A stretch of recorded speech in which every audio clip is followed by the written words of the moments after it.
Hi guys, it's Jacob from StringBuzz here, stringbuzzworld.org being a music journalism site, links are in the description down below. And we have a brand new song review for you today, and it's the latest track by Roger Waters, and that's Deja Vu. So I'm going to refer to the original article as I usually do for these videos, so I hope you enjoy. Now, after appreciating yet still feeling a little indifferent towards Roger's prior release, which was Smell the Roses, I believe, I went into this brand new single still very confident that I was probably going to enjoy it.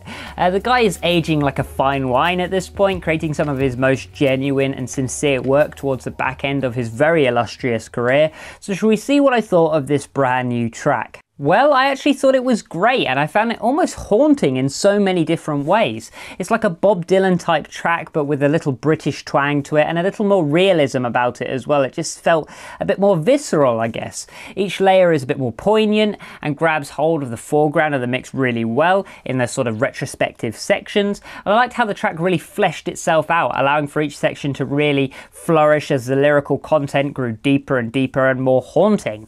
Although Roger's voice is a little weaker than it used to be, and I thought everybody at this point would probably be able to accept that, it kind of worked on this track since it added this more weathered and stricken tone, and perhaps even more of a conflicted tone even. And like I said earlier, it had this very eerily genuine feel to the song, despite its harrowing and somewhat bittersweet concepts. When it comes to the production of this track, I didn't really expect it to be as raw as it really is. The vocals barely have any tampering at all, and again it added to this realistic and stripped back feel for this song. Despite the big anthemic instrumentation, it still felt as if it was on this sort of small scale, and I really sank into that feeling, and it worked well with the lyrical content. I think the strings in particular sound gorgeous on this track, and as the crescendo rises, their soothing and soft timbre adds a whole ton harmonically to this track, and in the timbre and tonality department, you can really notice the difference between programmed violins and strings and an organically recorded one, and you can tell this one has been recorded really well. And yes, it is organic. Why are you even asking that question? The acoustic guitar kept its very rustic and natural sort of grit, which drove that mid-ground really well in my opinion. But I found the percussion perhaps the most interesting area for me. We have a mix between sort of electronic and organic percussion, and usually that would make a song sounded really divided and split. It isn't done very often because it doesn't usually work, but it actually worked really well alongside of the rest of the instrumental development. It basically developed and changed as the song did. Musicality wise, the track is actually fairly simplistic. The chordal routine, though enjoyable, never really varies all too much, but rather becomes more prominent with each added layer, with each added instrument, with each added harmony. I think the way the strings came into this track in particular on the back end of one progression works so well to lift the track during its more dry moments, and there are a couple sputtered in every now and then, but they're not too dry, they're not too noticeable unless you're actively trying to find a flaw. I'd say that it is perhaps missing that one instrumental melody or that one sequence that really kicks everything else out of the water, and I was waiting for that section to really come across and really blow me away, but it never really came. There was nothing here which really made me sit back in sort of silence and really sort of look at myself or anything like that. I guess it kind of suited the subdued nature of this track, in which the majority of this track possessed anyway.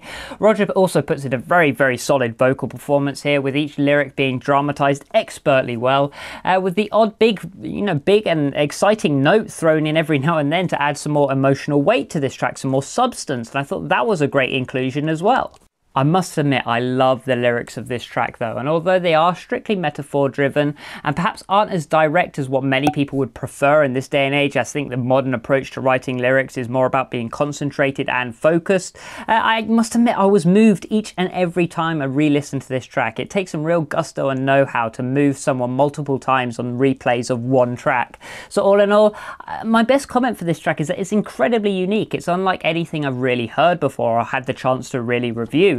Despite not having that section that I would really highlight as being awe-inspiring or that I'll be listening to in days, weeks, months, years to come, it just carries a very distinctive sort of stylistic and unique tone that I don't think could really be replicated by anyone else other than Roger Waters.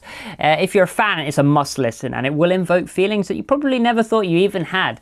But for the casual listener, however, I can't really predict how you'll react to this song, because it is of a certain taste. It's understandable if you like it or if you dislike it. The reasonings I can totally understand when it comes to this song, but I'm going to give it a G rating of 8 out of 10, which is well above average. So if you like this video, then please leave a like, comment what you think in the comment section down below, subscribe to see more, and I'll see you around next time. Bye bye.